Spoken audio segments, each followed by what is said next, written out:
Hey, Great Zach Tate here.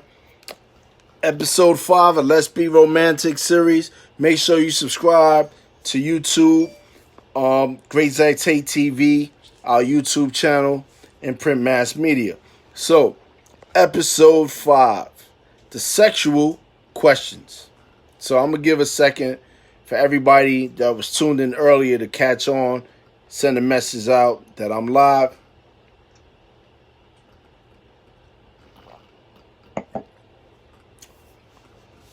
Hey, Lonnie Singleton. We got CC on the line, my brother Wadu. Thanks for joining us tonight. It says there's only one person watching, but I see everybody here. Anybody want to be brought on camera to add on in the end, whatever, you could let me know. So, what's going on tonight is the sexual questions. For those who are joining on late, Let's Be Romantic episodes going on from now to Valentine's Day. It might go for the whole month of February. Let's see the turnout. If we get up to 100 people watching, we'll keep it going. So tell a friend to tell a friend. Start hitting that share button right now. Let everybody know that we on. Trying to put the sexy back into the romance. Putting the romance back into the affair. And then hopefully we can get along much better and start spreading love all over the place. So, what are the sexual questions? Let me take you back to the beginning. In the beginning of the first stage, you're getting to know the person. The second stage is formulating a long list of questions on your first date where you sit with this person, ask them about who they really are and checking your compatibility. By the third date is deciding if, y'all going to pass that threshold of being intimate through the kiss.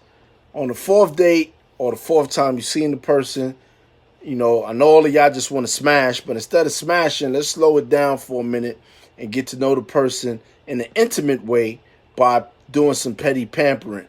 I gave you full instructions on the last episode on how to do that. So now, after you pass the threshold where the person is allowing you to put your hands on their body or your hands on their hands or their feet or their neck or their earlobes, what have you, whatever places that form comfort, before you engage in sex with the person, I think you should try to get some sexual history. So what is the sexual questions? The first question is, what does sex mean to you? Do you like sex? Why do you ask this question? Because men and female have been sexually abused on a rampant level. And sometimes that first experience is relived every single time they have sex. They know they have this desire inside to have an orgasm. They know that they like affection and attention. However, psychologically, they have not been able to move past the trauma and the injustice that was served on them when someone else used their body for their own sexual satisfaction. So, in asking, does somebody like sex, is only normal because you do not know the sexual abuse, you do not know the sexual history, and you're assuming the person likes sex. Here's another thing. You have a lot of people who are inexperienced. They may have only had, say they were a virgin, had a husband, that husband died, and they haven't had anybody else, and then you come along. So now, or a wife, what have you, they only had one or two other sexual partners in their life. I know if you're from the big city, you think this is hard to believe, but there's a lot of people out there like this. So it's a lot they don't even know about sex. Or, better yet, someone may have been in a relationship for 20 years. During that 20 years, they were monogamous with somebody who was extremely conservative, and they wanted to come out of their shell, but they don't even know what that means. They think they are interested in some sexual things, but they don't even know.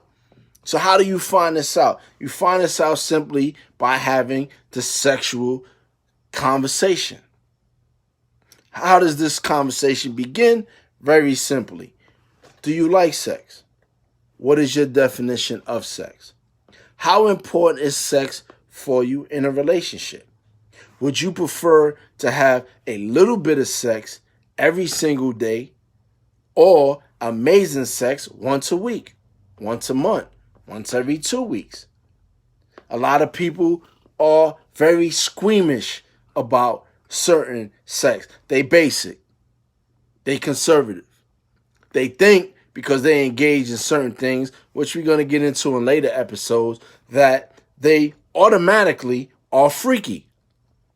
Not realizing they haven't even come anywhere close to knocking on the door of freakiness or kinkiness or sexual exploration or straight debauchery, which I don't think I'm going to cover debauchery in this. That might be too grown for y'all. So anyway, in the sexual questions, after you ask, what is sex to that person, let's make sure that the difference between sex and making love, don't judge a person, which is gonna go in another episode, but I think I need to touch on it right now. It is very important, people, when you are grown, that when someone shares to you their sexual desires or fantasies, that you not respond in a way that is judgmental. So let me give you an example. If someone has a perversion like licking high heel shoes, black women will tend to say, what the fuck is wrong with you? Or what is your problem? Or some other judgmental type of response. It is my suggestion, if you plan on having a healthy relationship with this person, that you pull in that knee-jerk reaction, throw a couple filters on it, and find out what is this person's sexual desire and why. A lot of times when men are talking to y'all start putting up all these barriers. It's not making you more attractive. And you're making the person feel bad because they were vulnerable. Because that's going to be another episode, vulnerability. You can't have real concrete understanding and a foundation without some vulnerability involved. So when a person is having this sexual conversation with you, and you start off by asking, what are your likes? What are your dislikes? What do you think you are willing to explore? Those 3 questions, I hope, should give you an entire night of conversation. And if this conversation goes well, if it goes extremely well, I would like you to play a game where you are saying to this person, let's have imaginary sex right now.